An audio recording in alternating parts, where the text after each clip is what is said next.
Assalamualaikum warahmatullahi wabarakatuh. Salam sejahtera, Om Swastiastu, Namo Buddhaya, salam kebajikan. Baik, pertemuan berikutnya ini kita akan membahas mengenai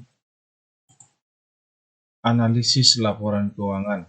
Kita masuk ke bab 5 ya, di mana minggu lalu kita sudah membahas tentang manajemen persediaan ya. Baik, dalam analisis laporan keuangan ini, yang menjadi tujuan pembelajaran kita adalah diharapkan mahasiswa mampu untuk memahami tujuan laporan keuangan dasar dan isinya ya. Kemudian mahasiswa juga diharapkan mampu menghitung dan memahami rasio-rasio keuangan. Kemudian tujuan pembelajaran berikutnya adalah mahasiswa diharapkan mampu menggunakan rasio untuk mengetahui kesehatan perusahaan. Laporan keuangan itu merupakan informasi tentang seluruh transaksi yang memiliki nilai ekonomi dan nilai moneter dalam satu periode tertentu.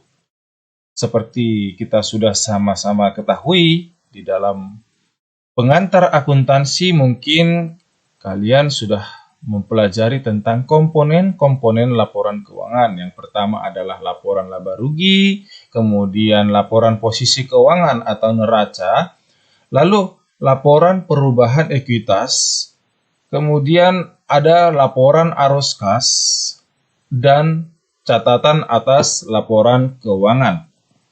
Nah, apa sih analisis laporan keuangan itu?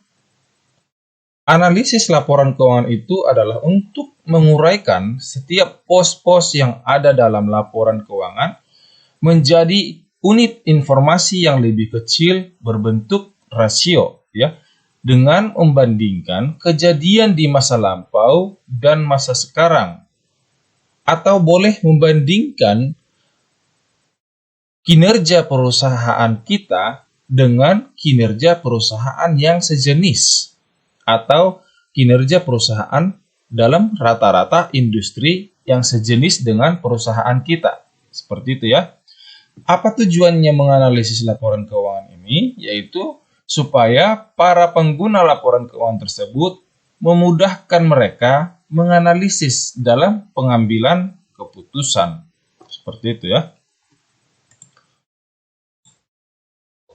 Nah, rasio keuangan. Apa itu rasio keuangan? Yaitu indeks yang membandingkan antara dua angka akuntansi dan dapat dengan membagi satu angka dengan angka lainnya untuk tujuan menilai kinerja suatu perusahaan. Dalam rasio keuangan, ya, analisis rasio keuangan itu terdapat ada dua metode perbandingan, yaitu perbandingan internal dan perbandingan eksternal. Apa sih perbandingan internal itu? Yaitu perbandingan rasio satu periode dengan periode lainnya, yaitu rasio yang membandingkan atau mengukur kinerja perusahaan pada tahun ini dibandingkan dengan tahun sebelumnya. Ya, jadi kita perlu mengetahui kinerja kita apakah meningkat atau justru menurun pada periode ini dengan cara mengukurnya dengan rasio pada periode sebelumnya. Boleh 2-3 tahun yang lalu atau boleh 5 tahun yang lalu ya, tergantung manajemen perusahaannya memilih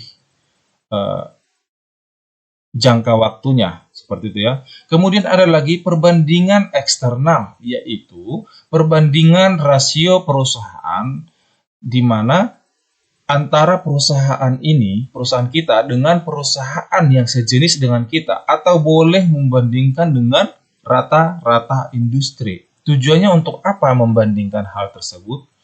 Ini biasanya digunakan oleh para investor atau kreditur untuk membandingkan di mana dia memilih akan berinvestasi ya. Contoh, katakanlah saya sendiri melakukan analisis rasio pada PT A dan PT B. Jika kondisi perusahaan PT A lebih baik daripada perusahaan PT B, sementara perusahaan ini adalah perusahaan yang sejenis, tentunya saya akan memilih memutuskan untuk berinvestasi di perusahaan A. Kira-kira seperti itu ya.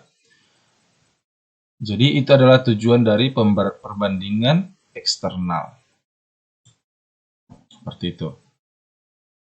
Baik, demikian pembahasan kita pada hari ini karena waktunya sangat terbatas ya, hanya 5 menit. Jadi akan kita lanjutkan hingga pertemuan minggu depan akan membahas tentang rasio-rasio yang lain ya. Demikian saya ucapkan terima kasih, sampai jumpa pada pertemuan selanjutnya.